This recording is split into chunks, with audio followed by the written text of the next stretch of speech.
야고보서 1장 2절부터 12절 말씀까지입니다.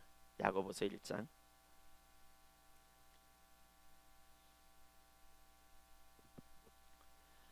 2절부터 12절 말씀까지 교독하겠습니다. 내 형제들아, 너희가 여러 가지 시험을 당하거든 온전히 기쁘게 여기라. 인내를 온전히 이루라. 이는 너희를 온전하고 구비하여 조금도 부족함이 없게 하려 함이라.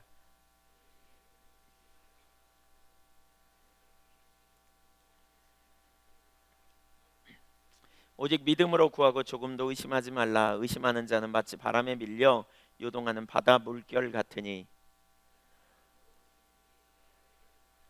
두 마음을 품어 모든 일에 정함이 없는 자로다. 부한 자는 자기의 낮아짐을 자랑할지니 이는 그가 풀의 꽃과 같이 지나감이라.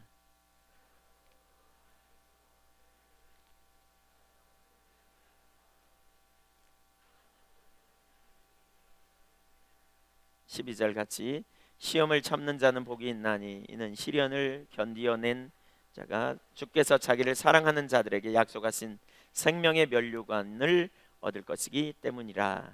아멘. 주님의 은혜가 함께 하시기를 축복합니다.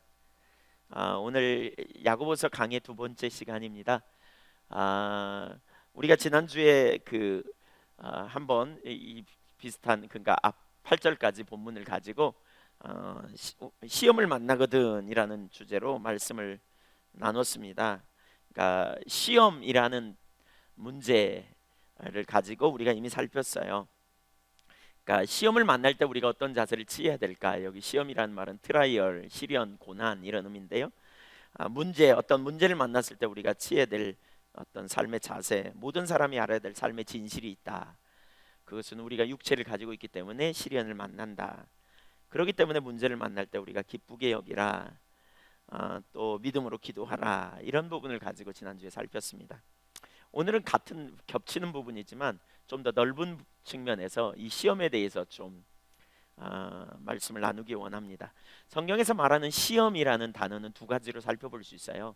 하나는 지금 우리가 살피고 있는 트라이얼이라는 이런 시련, 그러니까 고난, 이런 연단, 이렇게 번역될 수 있는 단어 시험입니다. 테스트라고도 번역하죠. 하나님이 우리를 테스트하시는 과정에 일어나는 문제. 그 다음에 또 다른 하나는 뭐냐,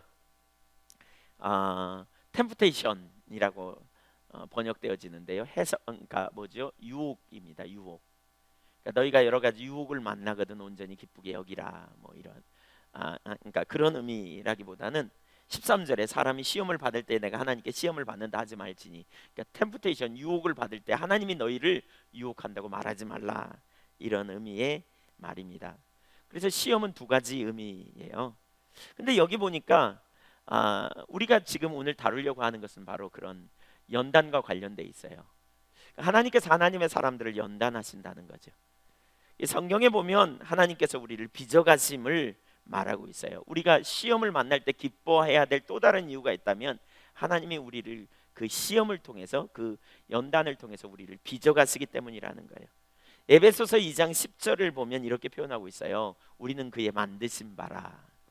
여기 만드신 바라라는 단어는 포이에르라는 헬라어입니다. 하나님이 우리를 만드신다. 어떻게 만들어 가시냐? 아름다운 작품으로 빚어 가신다. 그리고 또 예수 안에서 선한 일을 하는 친백성이 되도록 우리를 빚어 가신다. 완전히 빚어 가신다. 그 비슷한 단어가 여기 나오죠.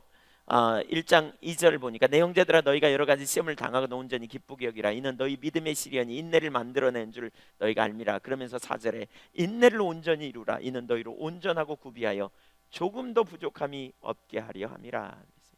조금도 부족함이 없도록 하나님께서 우리를 빚어 가신다는 거예요. 만들어 가신다는 거예요. 뭘 통해요?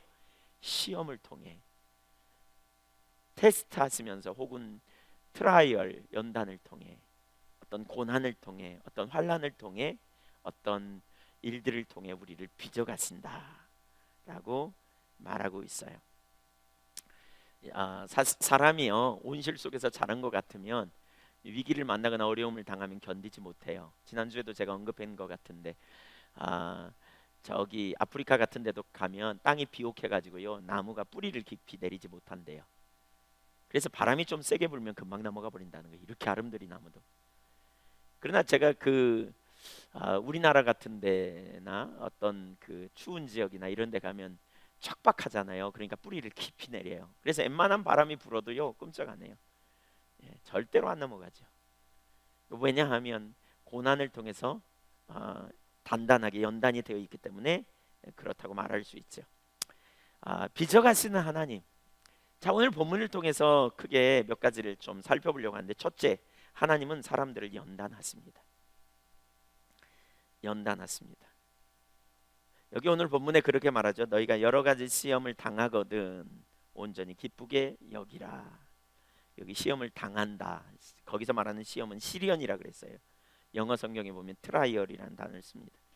하나님께 쓰임 받은 모든 성도들의 전기를 읽어보면, 또 성경에 나타난 하나님의 사람들을 보면 이 시련을 통과함으로 다루심을 경험하고 영적으로 성숙되어지며 속사람이 능력으로 강건케 되어져서 그런 사람들이 하나님께 귀하게 쓰임 받는 걸 보겠더라고요. 우리가 이 땅에서 참 하나님이 우리에게 주신 유업을 살아갈 때도 영적으로 이렇게 연단받고 고난당하면서 고난의 과정 속에서 성숙되는 과정을 통해 우리가 이렇게 하나님께 귀하게 쓰임 받는 것을 기억할 필요가 있어요. 몇 가지 예를 찾아보겠습니다. 이스라엘 백성들이 출애굽한 이후에 하나님께서 그들을 광야로 인도하십니다. 하나님께서 사람을 인도하실 때 그 광야, 이렇게 어떤 환경으로 인도하시죠. 다루심의 환경, 적절한 환경에 가서 인도해 가세요. 근데 그게 이제 광야로 성경에 보면 많이 나타나요. 예를 들면 신명기 8장 2절을 한번 보겠습니다. 신명기 8장 2절 같이 읽을까요? 시작.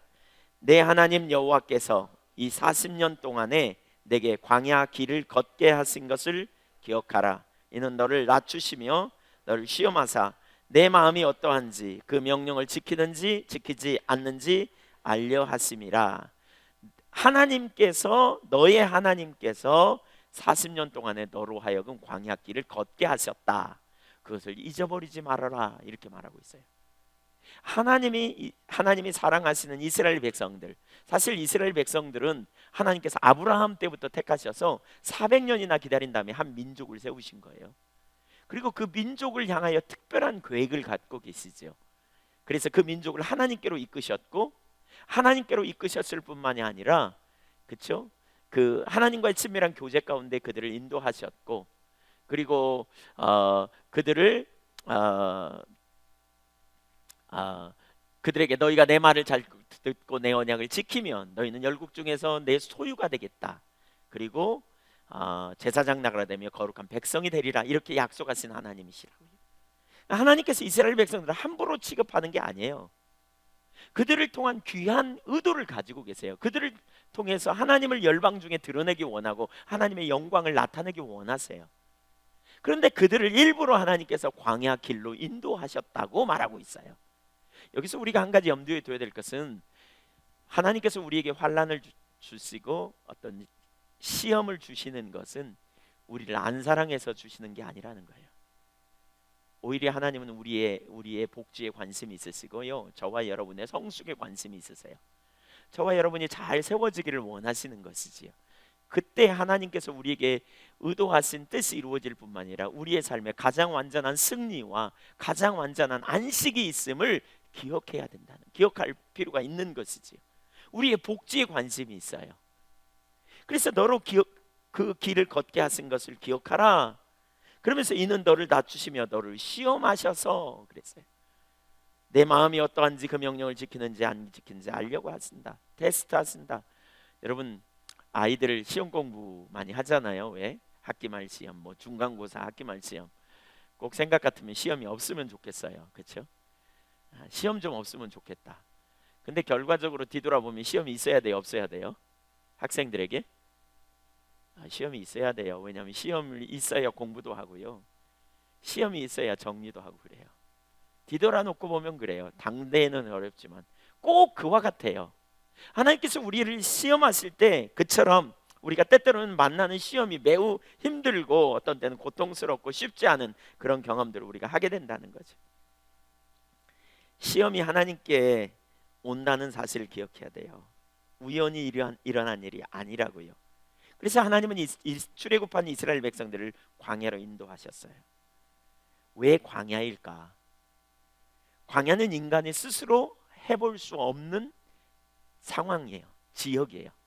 광야에서는 농사를 지을 수도 없어요. 광야에서는 뭔가 다른 대안이 없어요. 하나님이 인도하시는 곳을 쫓아가야만 밤에는 불기둥으로 따뜻한 보호를 받고 낮에는 구름기둥 가운데서 더위로부터 보호를 받게 돼 있어요. 하나님을 떠나면 길을 잃어버려요. 그래서 하나님과 동행하는 삶을 살 때에만 그들이 완전한 상황이 돼요. 어떤 분이 그런 표현을 하더라고요. 우리가 시험을 당하기 전에는 물에 담궈지지 않은 티백과 같다. 티백 아시죠? 차를 넣는 그 팩 있잖아요. 근데 거기에 차가 무슨 차인지 몰라. 무슨 차인지 모르는데 그 차를 알려면요 물속에 집어넣어봐야 돼요. 우러나온 차의 그 맛을 보면서 이 차가 무슨 차구나 이걸 알잖아요. 그래서 우리 그리스도인들이 하나님께서 때때로는 티백과 같은 우리의 상태가 어떤지 잘 우리가 모를 때에 환난, 고난을 통해서 또는 시험을 통해서 우리를 이 물속에다 집어넣는 것 같은 뜨거운 물속에다 집어넣는 것 같은 상황에 우러나오는 결과를 보면 우리가 믿음이 있는지 없는지 우리가 정말 성숙됐는지 안 성숙되지 않았는지를 알 수 있게 된다는 것이죠. 하나님은 우리를 물속에 집어넣어봐야 아는 분은 아니세요. 그러나 우리가 그 속에 우리의 상태를 그런 환경 가운데서 보게 된다는 것이지요. 광야는 자기의 자원으로 살 수 없는 곳이에요. 그래서 하나님은 때때로 우리를 막다른 골목으로 인도하시기도 하고 그런 상황으로 우리를 데리고 가신다는 거예요. 출애굽한 이스라엘 백성들을 광야로 인도하셨다면 우리는 말할 것도 없다. 이걸 기억할 필요가 있어요. 예수님의 삶에서도 이 부분을 우리는 볼 수 있어요. 히브리서 5장 8절과 9절을 보겠습니다. 같이 읽겠습니다.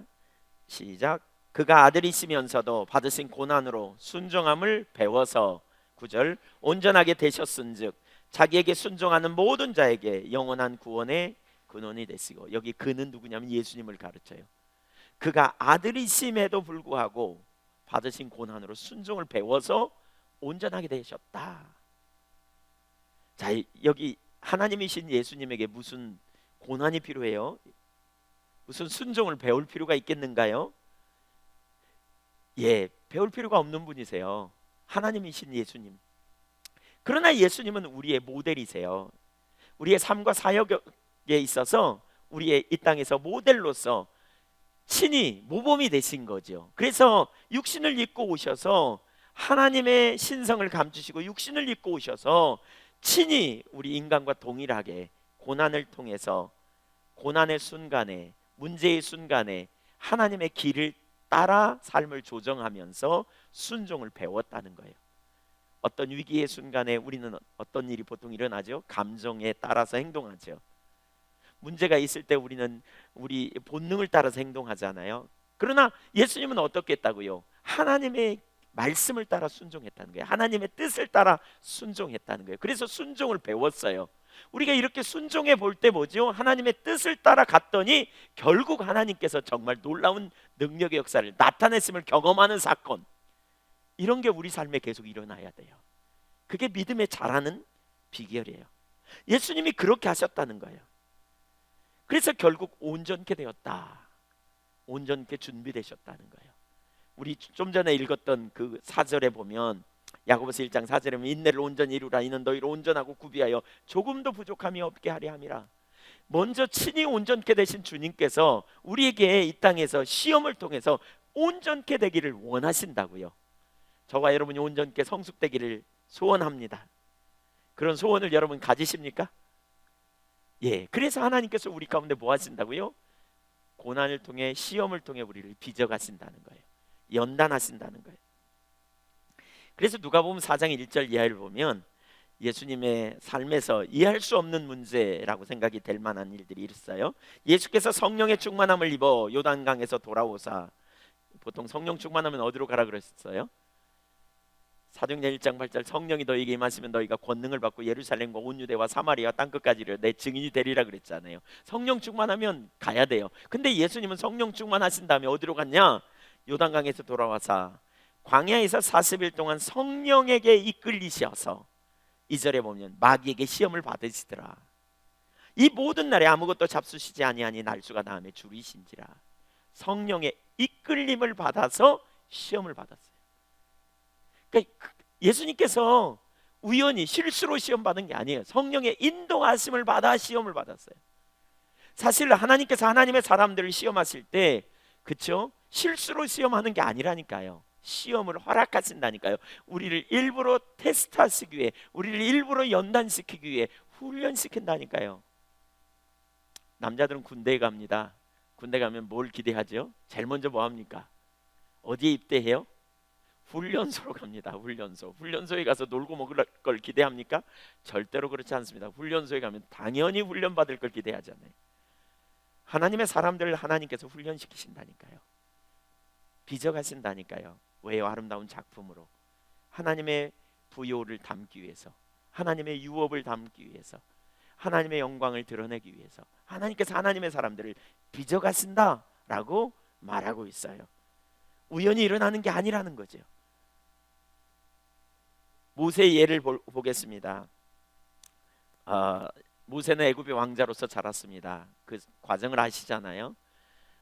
히브리인으로 태어났지만 우여곡절 끝에 애굽의 그 공주의 아들로 이렇게 입양이 되게 되지요. 하나님의 은혜로 이렇게.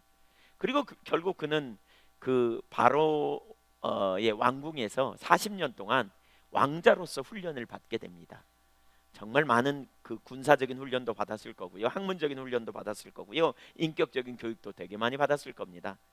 그런데 그렇게 40세가 됐을 때 하나님께서 그를 통해서 그 민족을 해방시키실 거라고는 기대감을 가졌지만 그는 그 미디안 광야로 도망갈 수밖에 없는 상황이 일어납니다. 그리고 거기서 그는 40년의 세월을 보내게 됩니다. 왜 그런 일이 일어날까요? 하나님이 그를 분명히 살리셨고 하나님이 그를 그 애굽의 공주의 아들로 자라게 하는 기간을 주셨는데 왜 하나님께서 그를 또다시 광야로 이끌어 주셨을까요? 하나님께서 모세를 사용하고 모세를 통해서 하나님의 일을 이루시기 위해 애굽의 그 공주의 아들로서 왕궁에서 자라면서 배워야 될 것이 끝났을 때 하나님께서 그를 이제 광야로 데리고 가서 하나님과 인격적인 친밀한 교제를 누리는 그런 시간을 갖도록 그를 인도하신 것이라고 말할 수 있습니다. 네 번째로 다윗의 이야기도 우리가 생각해 볼 수 있습니다. 다윗은 이새의 8번째 아들입니다. 그는 목동이었습니다. 그는 양치는 소년입니다. 별로 내놓을 것도 없었던 그런 소년 같았습니다. 그런데 어느 날 사무엘이 그의 집에 방문했습니다. 하나님의 명령에 의해. 그리고는 이새의 마지막 아들 8번째 다윗에게 사무엘이 기름을 붓습니다. 너를 왕으로 하나님이 택하셨다. 그 이후에 그의 삶에 놀라운 변화가 일어나기 시작합니다. 하나님의 성령이 그와 함께 하십니다. 그 성령으로 충만하게 된 그 다윗은 그때부터 하나님께 쓰임 받게 되는데 그 중에 하나가 뭐냐면 사울 임금에게 들린 악신을 그가 수금을 타면서 찬양하게 될 때, 한마디로 말하면 엄청난 경배의 기름 부음이 그에게 부어진 겁니다. 하나님을 찬양하게 될 때에 그에게 들렸던 악신이 떠나가는 역사가 나타납니다. 그 다음에 또 무슨 일이 일어나느냐, 어느 날 그 형님들이 군대에 갔는데 아버지가 이 이새를 시켜서 음식을 형님들에게 좀 갖다 주라고 말합니다. 오늘날로 말하면 면회 간 겁니다. 전쟁터에 면회 간 겁니다. 형님 만나러. 그 전쟁터에서 형님들을 좀 위로하기 위해서, 격려하기 위해서 아버지가 보낸 그 전쟁터에 음식을 가지고 면회 갔다가 거기서 바락바락 지르는 소리를 듣습니다. 골리앗 장군이 소리를 질러대면서 누구든지 이스라엘 백성들, 너희 하나님이 살아계신다면 나와서 나하고 한번 붙어보자. 근데 아무도 못 나갑니다. 왜냐하면 너무 장대했거든요. 너무 키가 큰 사람이었거든요. 다윗이 이 말을 듣고 저것이 누구간데 할례 받지 못한 저가 사시는 하나님의 군대를 모욕한단 말인가. 그리고는 나아갑니다. 주변에서 말립니다. 그러나 그는 하나님이 자기를 붙드실 것을 믿음으로 신뢰하고 나아갑니다. 너는 칼과 창으로 나오거니와 나는 만군의 여호와의 이름으로 내게 나아간다. 그리고는 물맷돌을 가지고 던져가지고 그를 쓰러뜨립니다. 이쯤 되면 왕 될 자격이 있잖아요. 그렇잖아요. 엄청난, 하나님께 얼마나 귀하게 쓰임받은 사람입니까? 그런데 그 다음에 무슨 일이 벌어지냐? 사무엘상 18장에 보면 사울이 시기 질투가 일어나 가지고요, 이 사울이 다윗을 죽이려고 작정합니다. 결국 다윗은 도망 다니기 시작합니다. 그때부터 다윗은 13년 정도의 시간을 광야에서 보냅니다. 말할 수 없는 어려움을 당하면서 쫓겨다니기 시작합니다. 우연인가요? 아닙니다. 하나님의 계획입니다.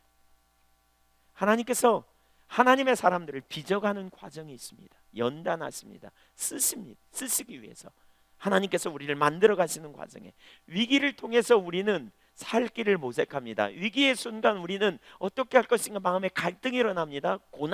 고민이 됩니다. 그런 순간은 우리는 많은 갈등과 고난을 통해서 많은 생각을 갖게 되고 성숙되는 그러한 통로로 나아갈 수 있게 된다는 것이지요. 특별히 하나님의 사람은 그런 상황에 하나님의 길을 선택하며 하나님을 의지하고 믿음으로 나아갈 때 하나님만 하실 수 있는 능력의 역사들을 경험하는 자리로 갈 수 있다는 것입니다. 바울의 이야기도 보겠습니다.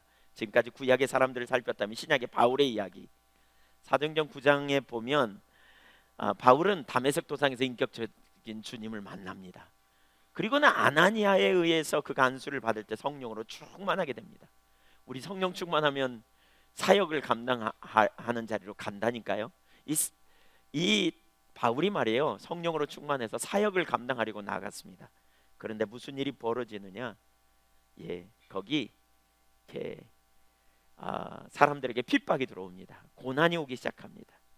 그러한 핍박과 고난 속에서 바울이 어찌할 수 없는 상황에 사람들에 의하여 아라비아 광야로 보내심을 받습니다. 그 아라비아 광야에서 자기 고향 길르기아 다소라고 하는 지역에서 적어도 10년 이상, 10년에서 13년의 세월 동안 그는 잊혀진 세월을 보냅니다. 하나님께서 분명히 그를 향해 이렇게 말합니다. 너는 이방인을 위해 쓸 나의 그릇이야. 내가 너를 통해 많은 사람들을 어둠에서 빛으로 돌아오게 하고 사단의 권세에서 하나님 나라로 돌아오게 할 거야. 그리고 죄사함을 받게 하고 나를 믿어 거룩게 된 무리 가운데 영광의 기업을 얻게 할 거야. 분명히 내가 너를 통해 그 일을 이룰 거야 라고 말씀하세요. 그럼에도 불구하고 그는 하나님께서 자기를 잊어버린 것처럼 느끼는 정도의, 그런 정도로 오랜 시간 동안 하나님께서 그를 다루시는 광야의 세월을 보내게 됩니다. 하나님이 쓰셨던 사람들의 공통적인 특징은 바로 이러한 과정이 있습니다. 하나님은 하나님의 사람들을 쓰시기 위해 환난을 허락하시고 고난을 허락하시고 문제를 허락하심을 우리는 기억할 필요가 있습니다. 여기 중요한 한 가지가 있어요. 뭐냐? 이 연단과 유혹을 구분해야 한다는 거예요. 그래서 2절부터 그 12절까지 보면 시험, 트라이얼, 연단에 대해서 말하고 있다면 13절에서 갑자기 시험을 하나님이 허락한다고, 유혹을 너희에게 준다고 하지 말라, 시험을 받을 때 하나님께 받는다고 하지 말라. 여기서 말하는 시험은 템프테이션, 유혹을 말해요. 여기 지금 제가 언급한 5부류의 사람들의 삶을 가만히 보세요. 그들의 삶은 시험이었지 유혹이 아닙니다. 우리는 자칫하면 이런 생각을 가질 수 있어요. 그러니까 유혹을 받아 행한 결과로 오는 문제를 하나님이 나를 시련을 허락하신다, 하나님이 내게 고난을 허락하신다고 말할 수 있다는 거죠.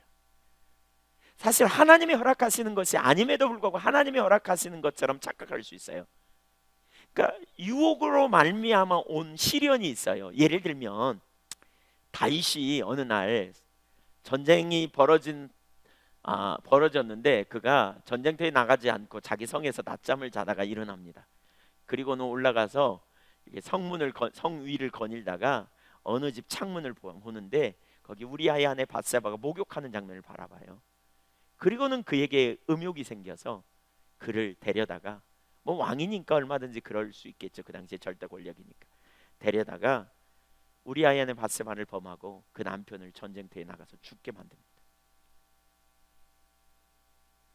그리고 나서 훗날 어떤 일이 벌어지냐면 그 여인과 결혼을 해요. 그리고는 아들을 낳아요. 근데 어느 날 나단 선지자가 와서 당신이 그런 죄를 범한 것을 하나님은 알고 계십니다. 당신이 유혹에 넘어가서 하나님께 죄를 범했습니다 라고 말해요. 그러면서 뭐라 그러냐면 당신의 아들이 죽게 될 겁니다. 실제로 아들이 열이 나기 시작하면서 죽을 병에 걸립니다.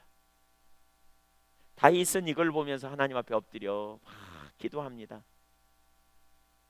우리는 이런 그 다윗의 아들의 그 죽음은 뭐와 연관이 있냐면 다윗이 범죄함으로부터 시작됐던 죄악인 것을 기억할 필요가 있어요. 우리 인간의 죄로 말미암아, 인간의 탐심으로 말미암아, 마음의 욕심으로 말미암아, 세상 사랑으로 말미암아 생겨난 어떠한 그 우리로부터 시작된 그러한 고난이 우리 가운데 있을 수 있어요. 예를 들면 어떤 분은 이렇게 표현하게 돼요. 우리 자녀를 공부 잘하라고 내가 학원도 보내고 열심히 했더니 이놈이 성적이 날마다 떨어져서 나를 시험 들게 한다고. 여러분, 그건 하나님이 주는 시험이 아닙니다. 그것은 자기 욕심으로부터 온 시험이라고 생각할 필요가 있습니다. 왜냐하면 어떤 의미에서는 우리 그리스도인들은 자녀를 주님께 내어 맡겨야 합니다. 주님께 주도권을 드리고 주신 범위 안에서 잘 서도록 위해서 당연히 우리가 학원을 보내고 잘 가르치고 하지만 그러나 결국 주도권을 드리고 주님께서 그를 이끄시고 돌보시고 또 간섭하시도록 내어 드려야 합니다. 그런데 우리 안에 포기하지 못하는 게 있습니다. 내 자녀가 잘 되는 것이 나의 욕망과도 관련이 있을 수 있다는 거죠. 물론 사랑이라고 우리가 표현할 수도 있겠지만 자칫하면 그래서 포기하지 못합니다. 절대로 내려놓지 못합니다. 그래가지고 그것 때문에 씨름하고 갈망하다가 자기 뜻대로 안 되면 시험 들었다는 거예요. 자기 뜻대로 안 움직이면 시험 드는 거죠. 내 뜻대로 조정하려고 하다가 안 되면 시험 드는, 그건 시험이 아니라니까요. 그건 템프테이션, 마음 안에 유혹으로부터 오는, 어떤 유혹을 받는 데서부터 오는 것이라고 말할 수 있다니까요. 14절에 보니까 오직 각 사람이 시험을 받는 것은, 유혹을 받는 것은 자기 욕심에 끌려 미혹되기 때문이라고 표현하고 있습니다. 가진 것에 만족하지 않고 지나친 욕심을 가지고 살기 원하는 그런 열망 가운데 어떤 일을 저질렀다가 그 일이 잘 안 되면 우리는 시험에 왔다고 표현할 수도 있어요. 근데 그것은요, 하나님을 도우는 시험이 아니에요. 하나님은 아무도 시험하지 않고요, 친히 시험도 받지 않으신다고 말하고 있어요. 그러면 우리가 생각하는 시험, 성경에서 말하는 트라이얼, 연단은 무엇이냐? 우리가 하나님의 뜻대로 살려고 하다가 만나는 문제를 말해요.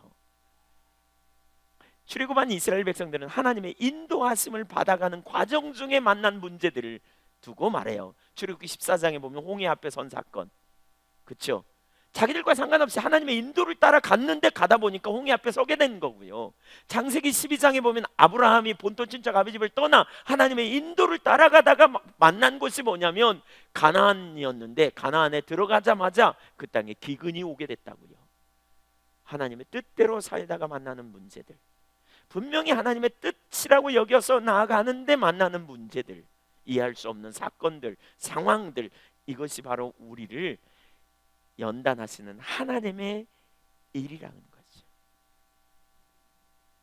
쓴물 앞으로 인도하심을 받는 거, 먹을 것 없는 환경으로 인도하심을 받은 거, 마실 물 없는 환경으로 인도하심을 받은 거, 출애굽한 이스라엘 백성들이 하나님의 인도를 따라 갔는데 그런 일들이 일어났다는 거예요. 바울이 성령으로 충만하여 복음을 전하려고 그랬더니 방해가 오고 핍박이 와가지고 어려움이 왔다는 거죠. 각종 어려움이 거기 있었다.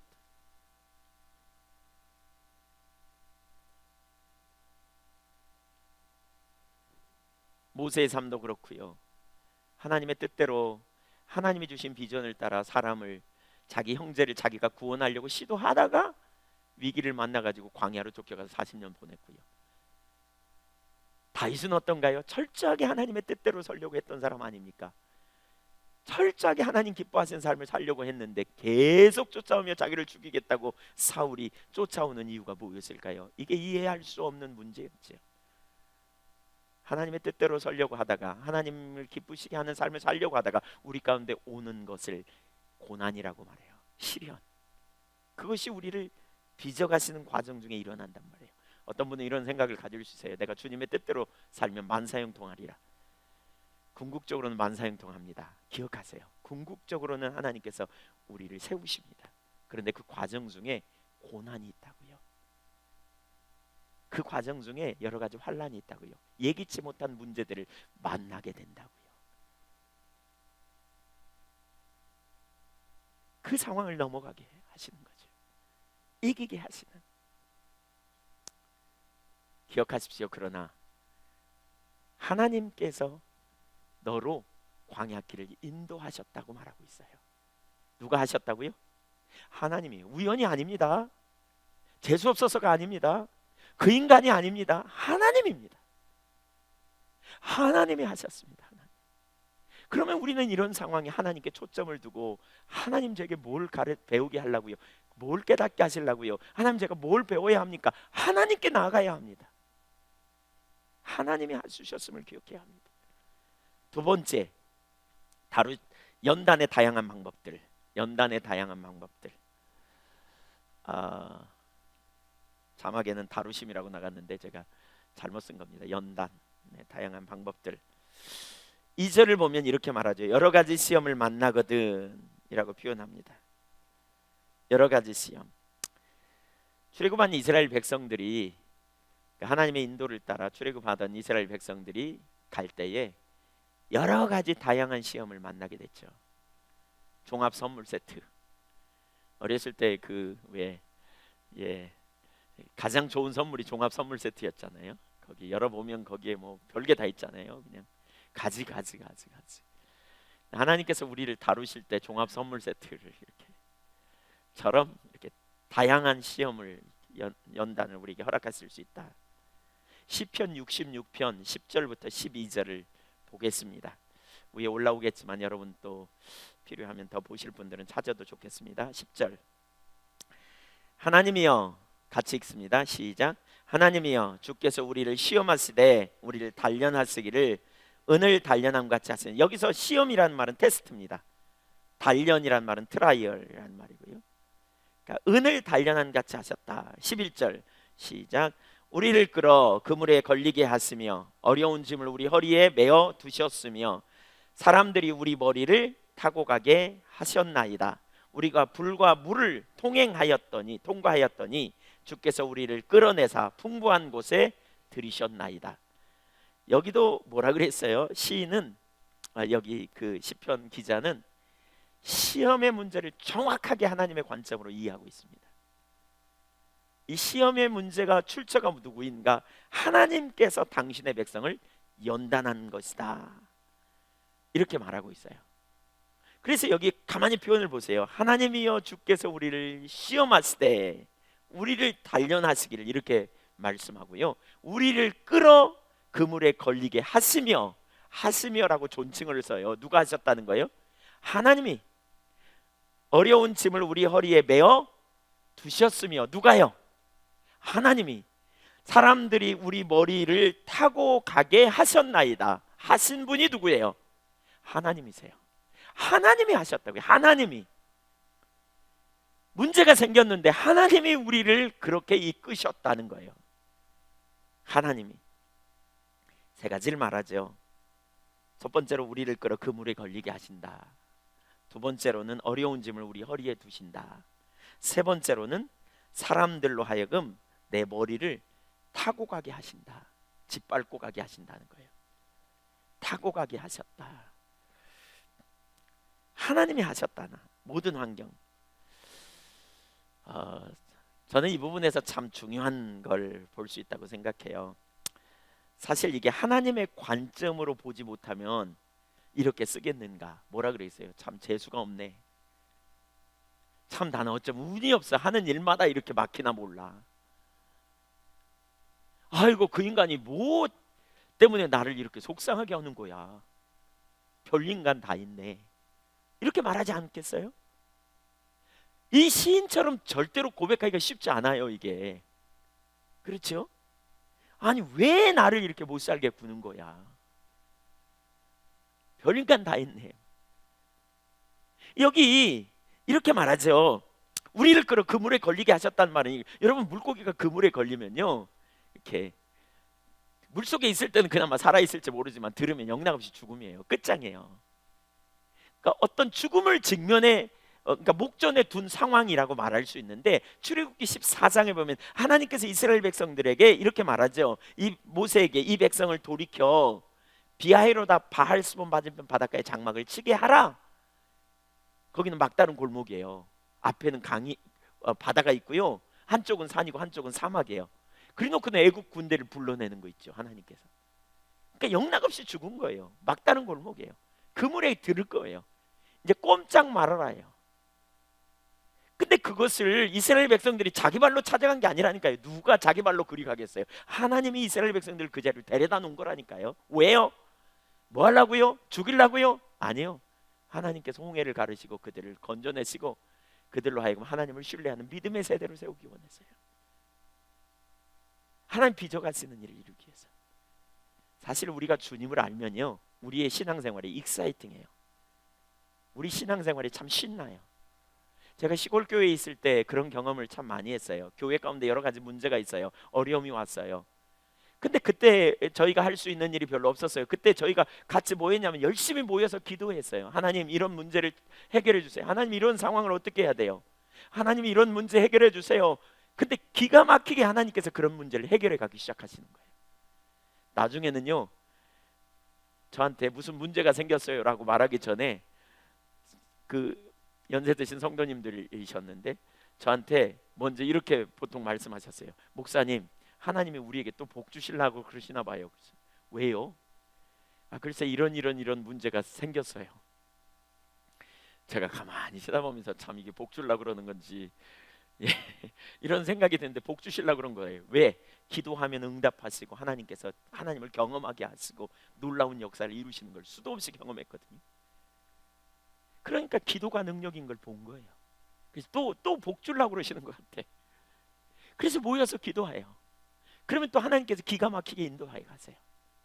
그때마다 하나님이 행하시는 역사를 보고, 그러다 보니까 그 교회는요, 밤마다 모여서 새벽마다 모여서 그분들을 중보기도 합니다. 그 이후에 그 교회의 사명이 중보기도 해요. 하나님의 능력이신 걸 알았기 때문에. 위기는 우리에게 끝장이 아니에요. 또 때로는 어려운 짐을 우리 허리에 두신다는 거예요. 여러분, 어려운 짐이 우리 가운데 있을 때 풀 수 없는 문제, 인생의 정말 어려운 문제들, 이해할 수 없는 상황들, 우리가 예를 들면 정말 그 누군가를 섬기는, 내 주변에 어떤 어려움이 있는 사람들을 내가 섬겨야 되는, 근데 내가 안 섬기면 대안이 없는, 마치 내 허리에 매달려 있는 짐처럼 항상 나로 하여금 부자연스럽게 만드는, 항상 내게 부담으로 남아있는 문제들, 내 주변에 가까운 사람을 섬겨야 될 사람, 정말 손길이 많이 필요한, 도움이 많이 필요한 그런 일이 있다든가 문제가 있다든가, 내가 섬기지 않으면 대안이 없음을 아는, 정말 어떻게 자유롭게 움직일 수 없는 상황에 놓여 있는 이런 문제들, 그것을 하나님이 우리 허리에 두셨다는 거예요. 인생에. 또 세 번째로는 사람들이 우리 머리를 타고 가게 하셨다. 사실 머리는 명예와 관련이 있거든요. 근데 무엇보다 힘든 것은 사람들을 통해서 내 머리를 짓밟는 행동들이 있다는 거예요. 사람들을 통해서 머리를 짓밟아요. 그러니까 이해할 수 없는 억울한 일들 같은 거, 이해할 수 없는 문제 같은 거, 이런 일들이 우리 삶에 일어난다는 거예요. 억울함. 다인 임금의 예를 들어봐도 그래요. 다인 임금이 얼마나 억울하겠어요. 여러분 한번 생각해 보세요. 사울에게 충성하고요, 나라에 충성했어요. 그는 철저히 하나님의 기준대로 살려고 했던 사람이에요. 근데 사울 임금이 괜히 시기질투가 올라오고 거기다가 악신이 붙어가지고요, 사울 임금이 다윗을 죽이려고 그래요. 창을 2번이나 던졌어. 사울이 안 피했으면 영락없이 죽었어요. 군사들을 보낸 적도 있었고요, 자기 딸과 결혼하라 그래갖고 결혼했는데 나중에 자기가 도망가는 틈바구니에 딸도 다른 사람에게 줘버렸어요. 다른 사람과 결혼시켜버렸어요. 너무너무 마음이 힘들었을 거예요. 다윗이 어쩌면 원수라고 생각했을 거예요.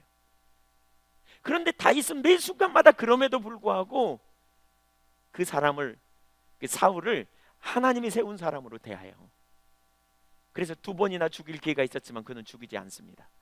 그래가지고 내가 당신을 죽일 기회가 있었는데 안 죽였습니다, 이렇게 말하면 그때는 그래요. 내 아들 다이다, 내가 미안하다, 내가 너를 안 쫓아다닐게, 이제 너를 안 건들게. 그리고는 좀 있으면 또 나옵니다. 얼마나 억울하겠어요. 그야말로 별인간 다이치. 참, 나도 안 건들면 좋은데. 여러분 같으면 어떻겠어요? 너무너무 억울하고 이해할 수 없는 상황. 요셉은 또 어떻습니까? 요셉도 마찬가지예요. 형님들이 어느 날 자기를 팔아먹어 버렸어요. 어떻게 형제가 동생을 팔아먹어요? 형들이 있을 수도 없는 일을 한 거예요. 그래가지고 애굽에 가서 죽을 고생하고 나름대로 고난 속에서 살았는데 어느 만큼 자수성가하고 이제 어느 만큼 인정받았어요. 그 가정의 총무로 인정받았어요. 근데 그럼에도 불구하고 그 보디발 장군의 아내가 유혹을 자꾸 해요. 요셉은 하나님을 경외하는 사람으로 하나님의 길로 섰어요. 특별히 시련이 있을 때 유혹이 와요. 근데 그때 하나님의 길을 선택하는 삶을 사는 거예요. 왜? 결국 모든 승리는 하나님께로 있으니까. 하나님만이 진정한 우리의 능력이시니까. 그래서 하나님의 기준을 따라 요셉은 살아요. 그러면 하나님께서 뭔가 보디발 장군의 아내를 그냥 싹 버릇을 고쳐주든지 한 대 때려가지고 말이죠, 그때 싹 뭔가 바꿔주든지 그럼 얼마나 좋아요. 그런데 보디발 장군이 거짓말을 하고 유혹해서 안 넘어가니까 거짓말을 해갖고 고발하니까 요셉은 감옥에 2년이나 억울하게 갇혀 있잖아요. 한번 생각해 보세요. 여러분 같으면 하나님이 어떤 하나님이라고 생각되겠어요? 너무 하시네, 이쯤 했는데, 이렇게 생각되지 않겠어요? 그러나 요셉은 철저하게 하나님을 경외했어요. 무엇보다 하나님이 그와 함께 하심으로 말미암아 요셉을 지켜주셨음을 볼 수 있어요. 창세기 39장에 보면 그래서 하나님이 요셉과 함께 하셨다라는 단어가 많이 나옵니다. 그가 팔려가자마자 하나님이 함께 하셨고요, 그가 감옥에 가자마자 간수들이 다 할 만큼, 제수들이 다 할 만큼 요셉에게 하나님이 함께 하셨다는 말씀이 나타납니다. 왜 하나님이 함께 하셨는데 그 일을 좀 막아주지 왜 내버려 뒀냐는 거예요. 그것이 바로 요셉을 하나님께서 쓰시기 위하여 빚어가시는 통로였다니까요. 하나님 저와 여러분을 사용하시기 위해 빚어갔어요. 고난을 우연으로 여겨서는 안 돼요. 우연히 일어난 일이 아니라고요. 저 개인적으로도 인간관계에 억울한 일들을, 이해할 수 없는 일들을 많이 경험했어요. 어떨 땐 정말 힘들고 억울한 일들이 많았어요. 그 당시에는 이해가 안 됐어요. 지내놓고 보니까 그것이 하나님의 연단이라는 사실을 알았어요. 하나님의 다루심. 우리가 주님의 뜻을 따르려고 할 때 어떤 때 하나님께서 우리에게 고난을 허락하시고 어려움을 허락하시며 이해할 수 없는 일들을 우리 가운데 허락하신다는 사실을 이해해야 돼요. 왜요? 우리를 빚으시기 위해서. 우리로 하나님만 신뢰하는 믿음의 세대로 세우고 우리 속에 어떤 선함도 없고 우리의 자원이 아닌 것을 깨닫게 하기 위하여, 우리를 겸손케 하기 위하여, 우리로 하나님만 경외하기 위하여, 그리고 하나님의 말씀이고 생명임을 우리에게 가르치기 위하여 하나님께서 우리를 빚어가시는 과정이 있다는 사실을 염두에 두어야 돼요. 여러분, 우리 삶에 일어나는 일이 우연이 아닌 것으로 여러분이 여겨진다면 여러분 주변에 일어나는 문제, 환경, 상황을 우연으로 여기지 말고 그 상황을 하나님의 관점으로 볼 수 있기를 축복합니다. 그렇다면 뭐예요? 무거운 짐, 어려운 문제들, 하나님께 처방이 있음을 신뢰하고 하나님을 찾으십시오. 또 무엇보다 사람들에 대해서도 마찬가지입니다.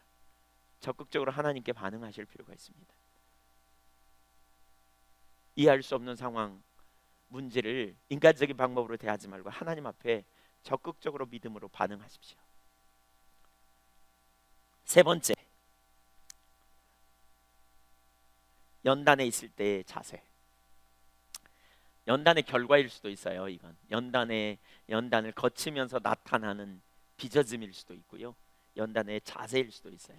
이 두 가지는 같이 가요. 첫 번째, 믿음으로 간구함입니다. 연단이 있을 때 우리는 믿음의 간구가 필요합니다. 우리가 지난주에도 이 부분을 살폈는데요, 5절을 보겠습니다. 같이 읽겠습니다. 시작. 너희 중에 누구든지 지혜가 부족하거든 모든 사람에게 후히 주시고 꾸짖지 아니하신 하나님께 구하라 그리하면 주시리라. 여기 문제를 만났을 때 우리가 취할 태도는 뭐냐? 기도입니다. 기도하는 겁니다. 믿음으로 간구하는 겁니다. 뭘 간구하느냐? 하나님의 지혜를 부어달라고 구하는 거예요. 하나님의 지혜가 우리 가운데 부어짐이 정말 중요해요. 하나님의 지혜가 우리 가운데 오면 하나님의 관점으로 문제를 봐요. 환경을 이해할 수 있어요. 저는 시험을 만날 때 우리가 꼭 이런 상태라고 생각해요. 이렇게 문제가 여기 있잖아요. 대부분의 사람들과 상담해 보면 이 문제에 자기 눈을 받고 있어요. 이렇게 꿩이 도망가다가 다급하면 숨는다고 그냥 머리만 쳐박는 데잖아요. 몸이 그대로 보이는, 머리만 딱 쳐박는 거지. 눈만 딱 보여요. 아무것도 안 보여요, 문제 외에는. 문제 외에는 아무것도 안 보여요. 그러나 하나님의 지혜를 우리가 갖게 될 때 어떤 일이 있느냐? 숲을 봐요. 나무 하나 보는 게 아니고 숲 전체를 보는 안목을 가져요. 이 상황을 통해 우리가 어떻게 접근하며 이 상황이 무엇인지를 이해하게 돼요. 개인적으로 저도 이해할 수 없는 문제들이 제 주변에 많이 있었습니다. 정말 이해할 수 없는 문제, 억울함. 어떻게 그럴 수 있나라고 싶은 생각이 들 만한 그런 문제들이 하나님 저를 다루시는 과정 중에 그런 문제들을 되게 많이 만난 경험이 있습니다. 처음에는 몰랐습니다. 너무 억울하고 분통 터져가지고 혼자 씩씩거리고 억울하고 그래서 그냥 울기도 하고 어떤 때는 그냥 하나님 앞에서 애통해하면서, 그리고 주님을 찾는 가운데 주님께서 저에게 지혜를 부으셨어요. 그때 제가 알았어요. 아, 하나님이 나를 빚어가시는구나. 아, 하나님이 나를 다루시는구나. 연단하시는구나. 그걸 보니까요, 사람에 대한, 특별히 저는 이제 환경도 환경이지만 사람 때문에 제가 참 많이 힘들었는데 사람과의 관계에서 사람을 하나님의 관점으로 볼 수 있었어요. 아, 저 사람을 통해서 나를 빚으시는구나. 이게 이해가 딱 되니까요, 사람에 대한 미움이 싹 내려 버리더라고요. 원망하는 마음이 싹 끊어져 버리더라고요. 오히려 긍휼의 마음이 생기더라고요. 저분이 나 다루느라고 되게 힘들겠구나. 하나님이 저분을 통해서 나를 빚어가시는구나. 중심에 용서하고 축복할 수 있게 되지더라고요. 왜? 하나님께서 저 사람을 통해 나를 빚어가시는 자리로 인도하시는구나. 이게 안 보이면요, 계속 원망하고 불평해요. 근데 이게 보이면요, 기꺼이 용서하는 거 한 개도 어렵지 않아요. 다윗의 삶을 보세요. 다윗, 사울이 죽기를 얼마나 소원했겠어요. 제발 저 인간 좀 죽으면 좋겠다. 왜? 끝까지 따라다니니까. 사울만 죽으면 내가 살겠네, 이런 생각했을지도 몰라요. 그런데 사무엘상 제일 마지막 장, 그리고 사무엘하 1장에 보면요, 실제로 사울이 죽었을 때 다윗은 기뻐하지 않습니다. 오히려 뭐 하느냐? 애가를, 슬픔의 노래를 지어 부르면서 통곡하며 웁니다. 애통해합니다. 아니, 저는 제가 다윗이라면 드러내놓고 좋아하지는 못할 망정 속으로 아이고 잘됐다, 알터니가 쏙 빠진 느낌이다. 어차피 뒤에 가서 그냥 박수치며 좋아할 것 같아요. 근데 다윗은 실제로 그렇게 하지 않았어요. 겉다르고 속다른 게 아니에요. 진짜로 다윗은 사울의 죽음을 진짜로 슬퍼했어요. 무슨 차이일까요? 여러분, 어떤 차이일까요? 하나님의 지혜가 그에게 부어졌기 때문에 가능해요. 하나님의 지혜가 있으면 하나님의 관점으로 우리 환경을 봐요. 그래서 이해해 줘요. 그래서 알아요. 아, 그럴 수밖에 없네. 여러분, 이 지혜가 부어지면 상대편의 약점이 보입니다. 그때부터. 아, 저 사람이 저게 약하구나. 여러분, 부부간에도 마찬가지일 수 있어요. 가족 안에서도 그럴 수 있어요. 지혜가 부어지면요, 저 사람이 왜 그렇게밖에 할 수 없는가. 상처가 많으면 상처를 품어내잖아요.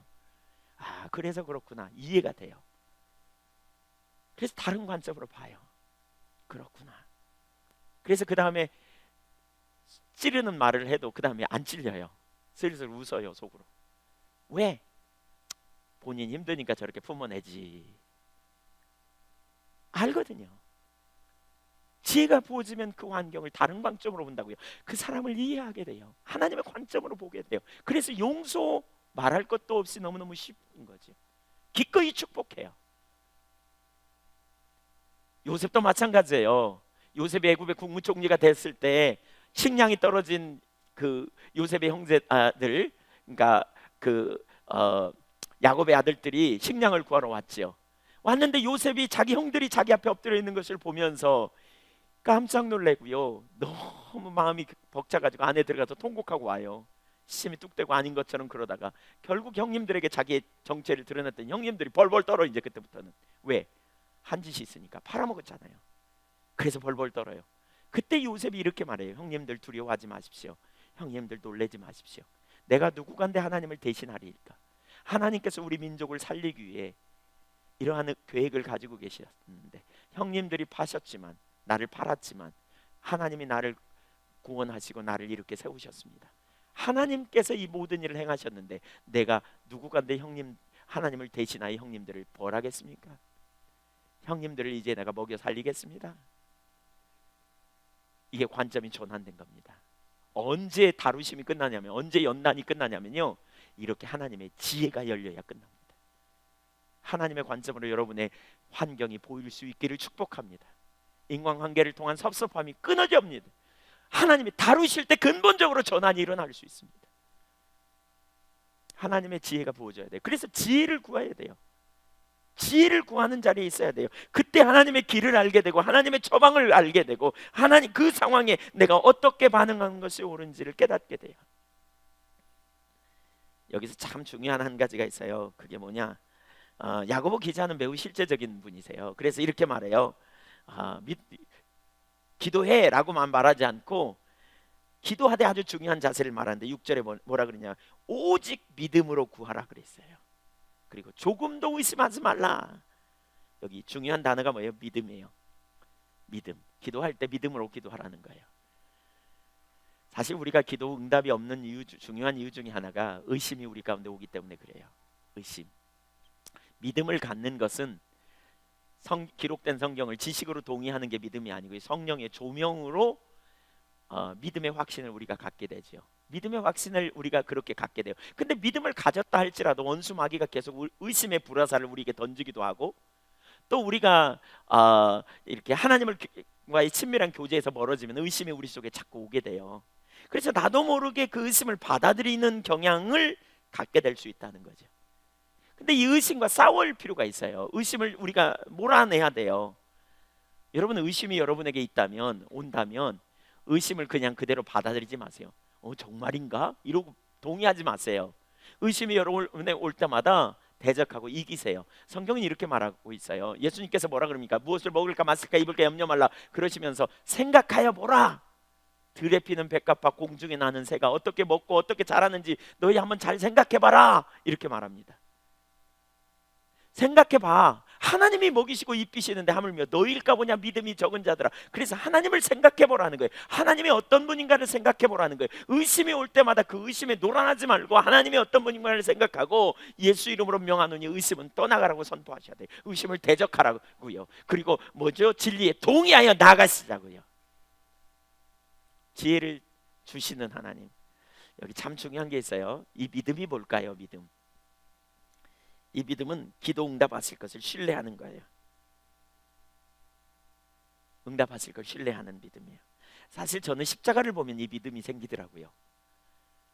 십자가는 뭘 가르쳐요? 우리가 죄인이었음을 가르쳐요. 선함이 없어요. 예수 없이는 구원받지 못할 인생이에요. 저나 여러분이나.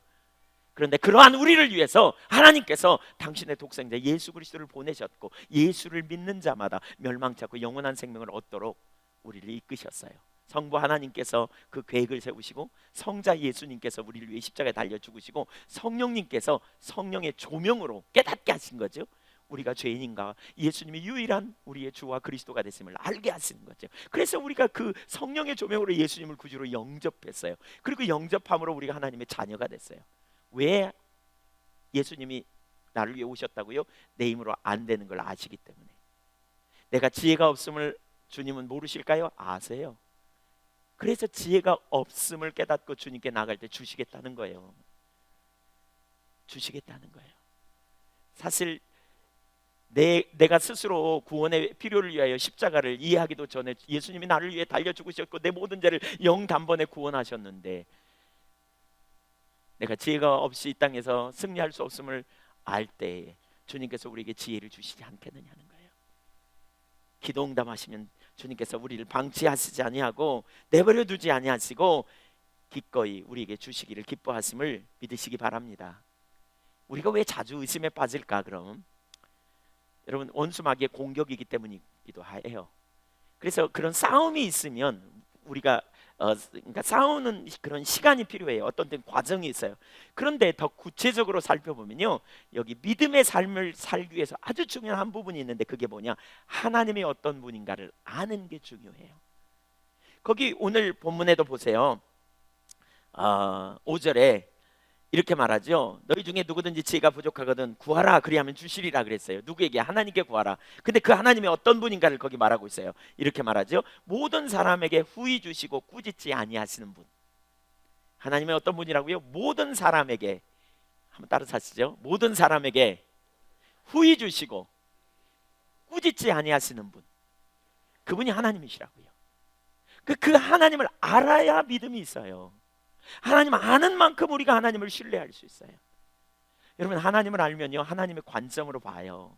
그래서 우리는 한편으로 하나님 집중적으로 찾아야 돼요. 하나님 알게 해달라고 구해야 돼요. 하나님 모르는데 하나님을 믿을 수 없잖아요. 그래서 지혜와 계시의 성령을 주셔서 하나님 알게 해달라고 우리가 많이 구해야 돼요. 여러분, 누구 전도했으면 그분을 위해 계속 지혜와 계시의 성령을 주셔서 하나님을 알게 해달라고 구하십시오. 성령께서 알게 해주셔야 하나님을 알고 하나님을 아는 만큼 강력해요. 아까 시편 66편 우리가 봤잖아요. 그 구절이 참 중요하다 그랬죠. 그러니까 뭐라 그랬어요? 우리를 연단하시고 시험하실 때 연단하신다. 그러면서 우리를 끌어 그물에 들게 하시고, 환경을 하나님의 관점으로 봤더니 하나님이 우리를 끌어 그물에 들게 하셨다. 또 허리에 무거운 짐을 주셨다. 우리 머리를 짓밟고 가게 하셨다. 근데 이게 뭐라고요? 이게 재수 없어서 운 없어서가 아니라 하나님이 능력이 없어서 우리를 포기한 게 아니고 뭐라고요? 하나님이 우리를 연단하시는 과정이다. 이렇게 말하면서 이 과정을 통해서 우리를 마침내 풍부한 곳에 들이신다. 이렇게 시인은 고백하고 있어요. 굉장한 믿음이에요. 어떻게 이렇게 고백할 수 있는가? 야, 정말 굉장한 믿음의 사람이다. 우리가 이렇게 말할 수 있잖아요. 근데 그가 그렇게 고백할 수 있었던 이유에는요, 그 앞부분에 보면 하나님을 알았기 때문이에요. 9절을 한번 보겠어요. 시편 66편 9절. 여기 올라올 겁니다. 같이 읽겠습니다. 시작. 그는 우리 영혼을 살려두시고 우리의 실족함을 허락하지 아니하시는 주시로다. 하나님이 우리를 내버려 두지 않으신다는 거예요. 우리를 실족하도록 내버려 두시는 분이 아니라는 거예요. 실족하도록 버려두지 않는, 우리 영혼을 살리시는 분이시에요. 근데 그러건 하나님이 나를 그렇게 인도하시고 사랑하시는데 왜 내 인생에 고난이 오고 어려움이 오는가? 바로 하나님이 우리를 빚어가는 과정이라는 거예요. 우리가 하나님을 알면요, 하나님의 관점으로 환경을 해석할 수 있어요. 그래서 믿음이 생겨요. 저는 십자가를 바라보면 우리의 모든 환경 속에서 일어나는 하나님의 관점을 볼 수 있다고 봐요. 왜요? 십자가는 완전한 죄인이었어요, 내가. 근데 그런 죄인된 나, 정말 소망이 없는 나를 하나님이 당신의 아들을 아끼지 않고 나를 위해 십자가에 달려 죽게 했어요. 왜? 나를 구원하시기 위해서. 나를 사랑하셔서 나를 구원하시기 위해서 완전한 희생을 이루셨어요. 근데 그 주님이 나를 안 사랑하실까? 내가 다 이해할 수 없지만, 내 앞에 일어나는 환경을 때로는 내 예측대로 안 되기 때문에 다 이해할 수 없지만, 분명히 아는 한 가지 사실은 하나님은 나를 여전히 사랑하시고 나를 가장 좋은 길로 인도하시고 가장 완전한 길로 이끌 능력이 있는 하나님이심을 신뢰하는 것이지요. 그래서 담대해요. 주님을 아는 만큼 우리 삶에 능력이 있어요. 주님을 믿음으로 의지하는 여러분이 되시기를 축복합니다. 그래서 이 믿음이 있으면 똑같은 어떤 문제가 생길 때에 막 처음에는 문제 앞에서도 막 두려워 떨어. 작은 문제 앞에서도 어떻게 큰일 났네. 그때 설교를 들으면서 하나님을 신뢰해야 되겠구나라는 믿음이 주어질 수도 있고요. 또 때로는 지체들을 통해서 사람들과 얘기했더니 하나님이 능력이셔. 하나님이 능히 하실까요? 믿음으로 이렇게 하나님의 길에 서봐. 그럴까요? 혹은 또 기도하는데 성령께서 깨닫게 해주셔. 이렇게 하는 것이 올바라. 또는 성경을 읽다가 이렇게 하셨구나, 믿음의 사람들이 이렇게 했구나, 그런 길을 깨닫는 거죠. 그리고 내가 정말 두렵고 떨리지만 내 육신의 어떤 감정이나 욕심으로 따라가지 않고 하나님의 길을 따라 원스텝하고 나가봤더니 하나님께서 그 상황 가운데 놀랍게 그 문제를 해결해 가심을 보면서 하나님을 경험하고 우리의 믿음은 그러면서 점점 자라가는 거죠. 하나님이 그렇구나, 하나님의 길에 승리가 있구나, 과연 하나님은 능력이시구나, 실제로 경험하는 자리에 가는 거죠. 이 연단의 중요한 목적 중에 하나가요, 시련, 고난의 목적 중에 하나는요, 우리에게 믿음의 삶으로 하나님이 세우시려는 목적이 있어요. 고린도후서 1장 8절 이하를 보면 바울 사도가 이런 고백을 하죠. 형제들아, 우리가 아시아에서 당한 환난을 너희가 모르기를 원하지 아니한다. 그러면서 뭐라 그랬어요? 살 소망까지 끊어진. 그래서 9절에 보면 아시아에서 사형 선고를 받은 줄 알았대요. 같이 한번 읽어볼까요? 9절 시작.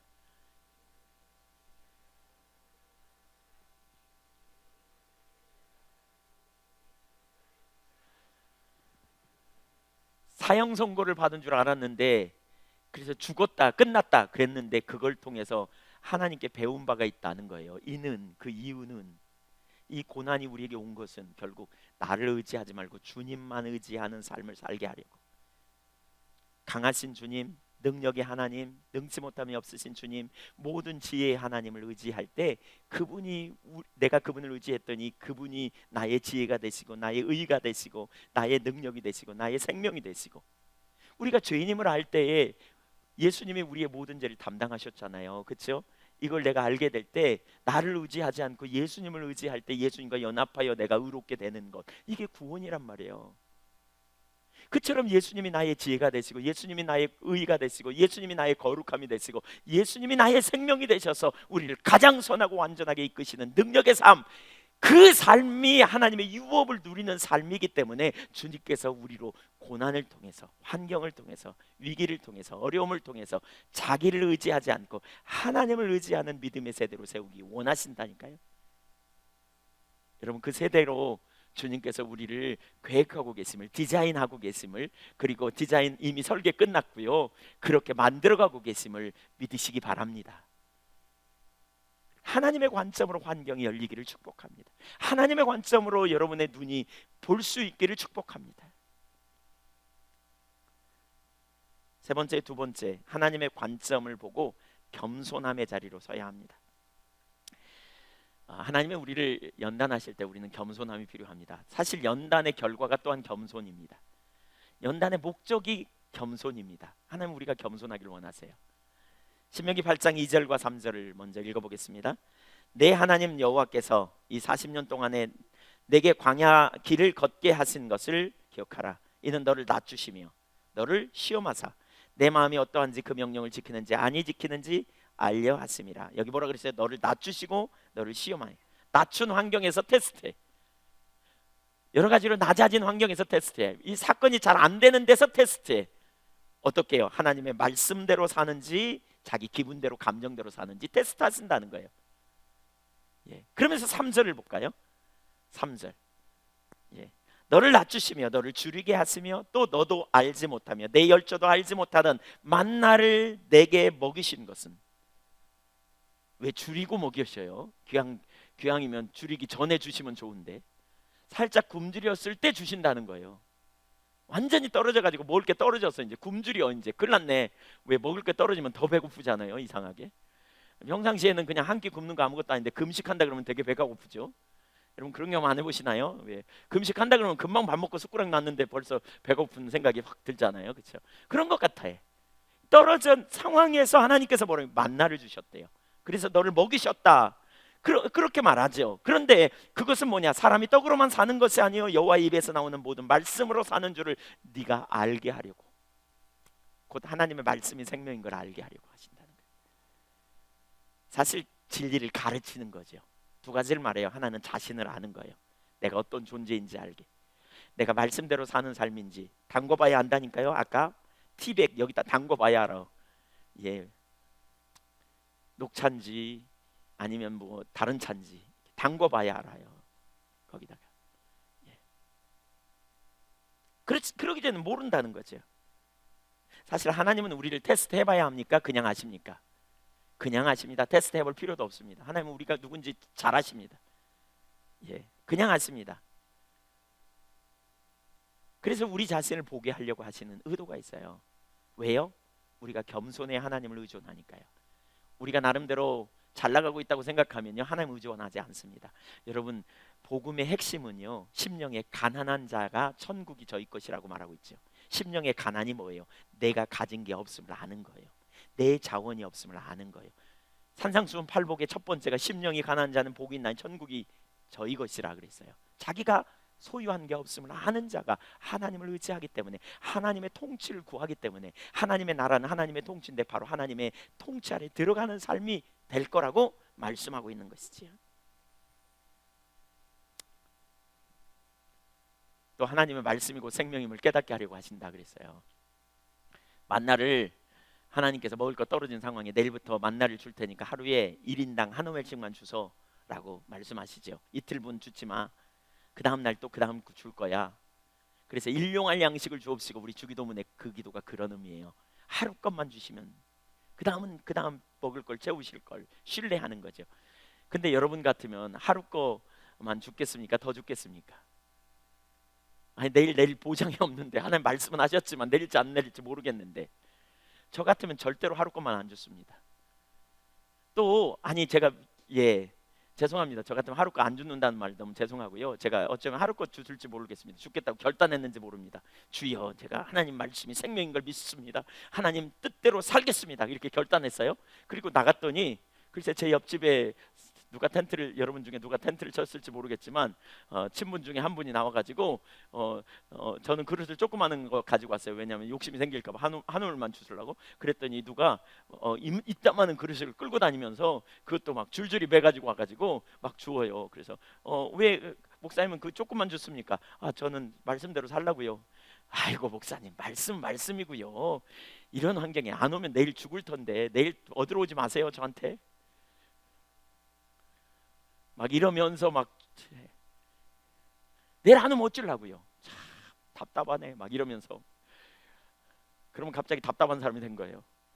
그러면 이제 아이고 그렇구나, 이러면 안 되겠구나. 그럼 조금만 더 주워 봐야지. 이틀 것만 주실까? 뭐 이러면서 조금 더 주자. 그리고 조금. 그래서 믿음의 사람이 옆에 있어야 돼요. 원래 인본주의가 그 하나님 안 보이면 설득력이 있거든요. 결과가 드러나기 전까지는. 결과가 드러나 봐야 알아요. 그래서 자기도 모르는 순간에 그렇게 또 쫓아가는 거죠.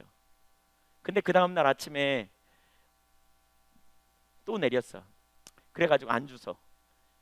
왜냐면 어제 주워놓은 거 있으니까. 하나님 앞에 죄책감을 느끼면서 안 죽겠죠. 어제 하루 것만 줄 건데 이 믿음 없는 인간아, 사람 눈치 보면서 이틀 주웠냐 이러면서.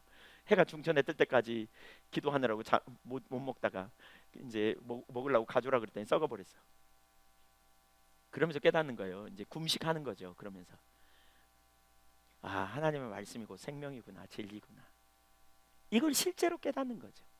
경험이 진리가 아니고 내가 의지해야 될 분이 주님이시구나, 하나님이 곧 능력이시구나, 하나님 없이는 소망이 없구나. 이걸 깨닫게 되는. 실제로 하나님은 그걸 의도하셨어요. 신명기 8장 16절 이하를 보면 이렇게 말씀해요. 내 조상들도 알지 못하던 만나를 광야에서 내게 먹이셨나니 이는 다 너를 낮추시며 너를 시험하사 마침내 내게 복을 주려 하심이니라.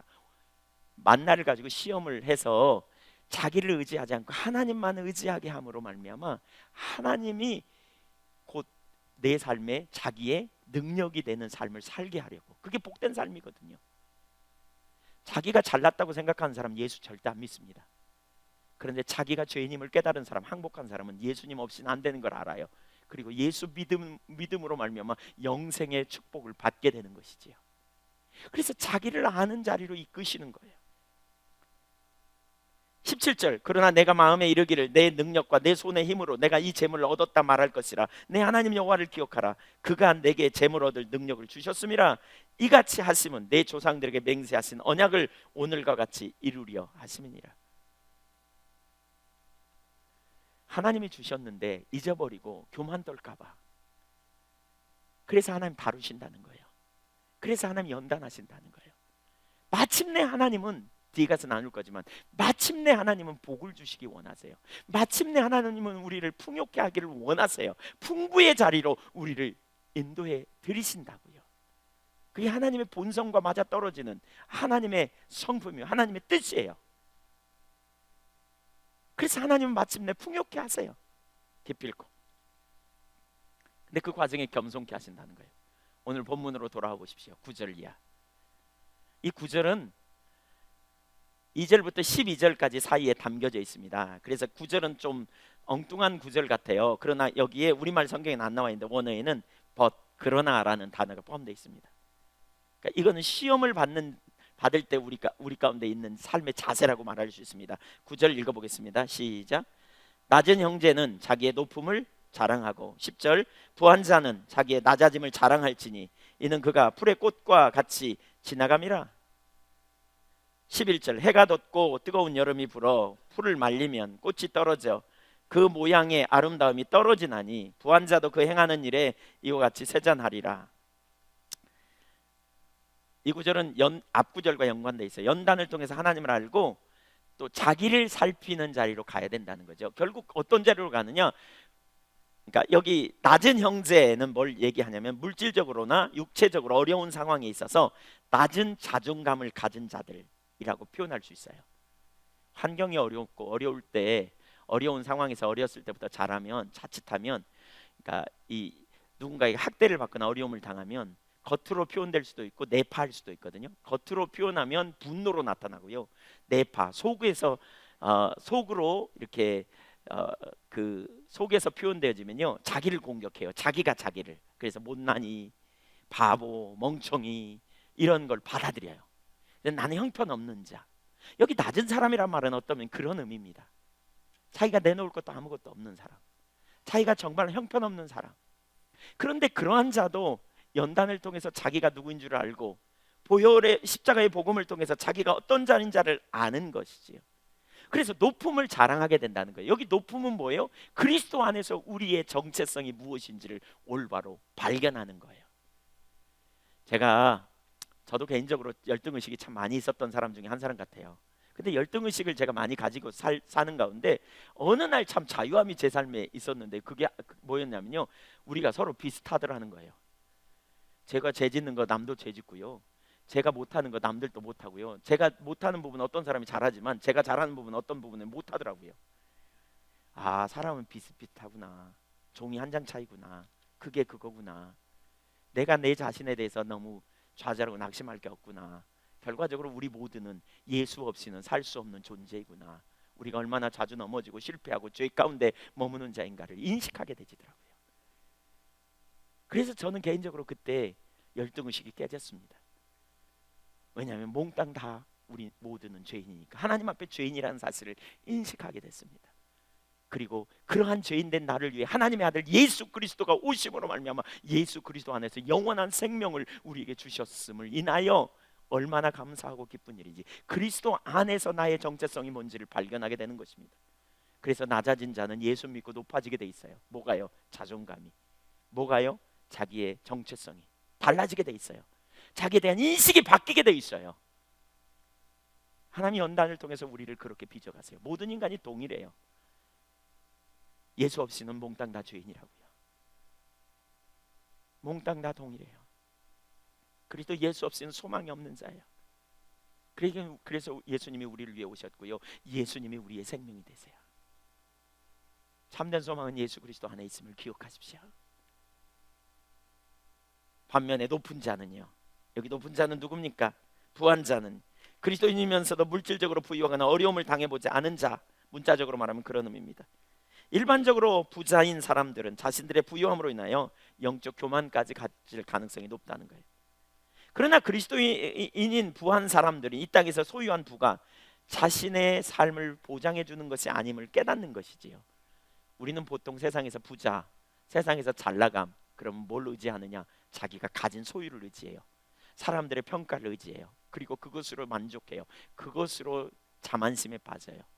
그래서 우리가 교만하기가 쉽죠. 육체를 의지함. 그런데 다루심을 통해서 우리가 어디로 가느냐? 겸손한 자로 가는 거예요. 그리고 진정한 축복은 마음이 가난한 자, 심령이 가난한 자에게 축복이 있다는 걸 알아요. 내가 가진 모든 소유 하나님에 확 불어버리면 한 방에 끝난다는 사실을 알아요. 들의 풀과 같고 불의 꽃과 같이, 아무리 화려하고 아무리 좋지만 그러나 한순간 더운 바람이 일어나고 시간이 지나면 결국 다 없어져 버릴 것에 불과하다는 사실을 알아요. 그래서 뭐냐? 부한 자는 자기의 낮음을 자랑해요. 예수 그리스도 없이는 소망이 없음을 아는, 주님의 은혜 없이는 설 수 없는 자임을 아는. 우리가 연단의 자리에 있을 때 상대적으로 오르시나 열등의식에 서 있어서는 절대로 우리가 하나님을 기쁘시게 하는 삶이 될 수 없어요. 사실 하나님께서 그런 문제를 다루시는 거죠. 여러분 뭘 의지하십니까? 여러분의 외모요? 잘생긴 코? 잘생긴 눈? 예. 여러분 뭘 의지하십니까? 여러분의 예쁜 피부? 여러분의 학력? 여러분의 재물? 여러분의 소유? 우리는 그런 것이 우리의 자부심으로 남을 수 있습니다. 여러분 뭐 때문에 열등의식에 빠집니까? 우리 모두는 예수 그리스도 없이는 소망이 없는 자임을 발견하고 예수 그리스도를 믿는 믿음 안에서 참된 안식과 소망이 넘치는 삶이 되시기를 축복합니다. 마지막 결론입니다. 결론이며 네 번째 다루심의 결과입니다. 12절을 같이 한번 읽겠습니다. 12절 시작. 시험을 참는 자는 복이 있나니 이는 시련을 견디어낸 자가 주께서 자기를 사랑하는 자들에게 약속하신 생명의 면류관을 복을 얻을 것이기 때문이라. 우선 여기 뭐라 그랬어요? 시험을 얻는 자는, 참는 자는 뭐가 있다? 복이 있다. 다루심의 결과는 복입니다. 복입니다. 뭐가 복입니까? 생명의 면류관을 얻기 때문이다. 영생의 축복, 영생의 축복을 말합니다. 영원한 생명을 얻을 것을 말합니다. 그 면류관이 빛날 거라는 거죠. 달리기를 한 자가 1등 나면 월계관을 쓰는 것 같은 그런 그 경기에서 이기는 자에게 주는 상, 생명의 면류관을 얻을 것이다. 시편 66편 12절에서도 그렇게 말하죠. 사람들이 우리 머리를 타고 가게 하셨나이다.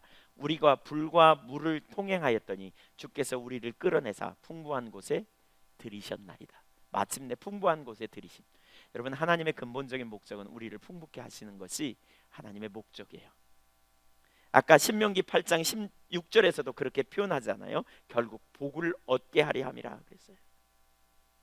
시련을 통해, 연단을 통해 우리는 하나님의 유업에 참여하는 자로 하나님이 우리를 세우신다는 거예요. 하나님이 그렇게 우리를 빚어갔은 거예요. 궁극적인 결과는 놀라운 축복이라는 거죠. 여기 생명의 면류관을 얻을 것이다 그랬어요. 사실 하나님이 생명이시잖아요. 신명기 30장 20절 내가 곧 너희의 생명이라 그랬죠. 하나님 자신이 생명이세요. 예수님이 요한복음 14장 6절에 내가 곧 길이요 진리요 생명이니 그랬어요. 요한복음 5장 24절에 나를 믿는 자는 영생을 얻었다. 요한복음 6장에 보니까 나의 말을 듣는 자에게 생명을 준다고 표현하고 있어요. 주님 자신이 생명이고 그 주님이 우리와 함께 할 때 하나님은 우리를 다루시고 연단하시는 가운데 우리가 생명의 면류관, 항상 우리가 생명이신 주님과 동행하는 실제적인 삶을 살아가면서 그 삶 가운데서 하나님이 생명이신 하나님이 우리와 함께 하심으로 나타나는 결과들이 있어요. 사실 하나님이 생명이라니까요. 생명이신 하나님이 우리와 함께 한다면 무슨 일이 벌어져요? 여호와 니시, 승리의 깃발이신 하나님이 우리와 함께 하실 때 우리에게 승리가 있어요. 여호와 라파, 치료의 하나님이신 하나님이 우리와 함께 할 때 치유의 역사가 나타나게 돼요. 여호와 이레, 준비하시는 하나님께서 저와 여러분의 삶 가운데 함께 하실 때 저와 여러분의 삶에 필요한 영역들을 아브라함을 위해서, 독자 이삭을 위해서 양을 준비하신 것처럼 저와 여러분의 모든 삶 가운데 필요를 준비해 두실 거라고요. 이게 복이에요. 그래서 가나안에서 저들이 심지도 않은 열매를 먹게 되고 심지도 않은 나무의 과실을 따게 되고 저들이 짓지 않은 집을 살게 될 거라고 주님께서 약속하신 것이 바로 그러한 일이에요. 생명이신 주님이 함께 하심으로 나타나는 그러한 놀라운 축복을 그들은 경험하게 된 것입니다. 주님께 저와 여러분을 이러한 삶으로 이끌기 원하심을 믿으시기 바랍니다. 우리 앞에 닥친 문제, 시험 두려워하지 마십시다.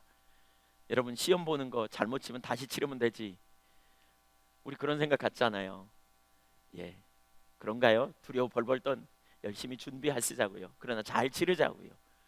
그러나 그것을 우리가 하나님께서 재수 없어서 우리에게 주시는 게 아니라고요. 궁극적으로는 놀라운 축복이요, 놀라운 능력이신 것을 기억해야 돼요. 근데 거기에 하나만 더 살펴보면 시험을 참는 자는 복이 있나니, 그 다음에 이렇게 말하죠. 이는 시련을 견디어낸 자가 주께서 자기를 사랑하는 자들에게 약속하신 생명의 면류관을 얻을 것이기 때문이다.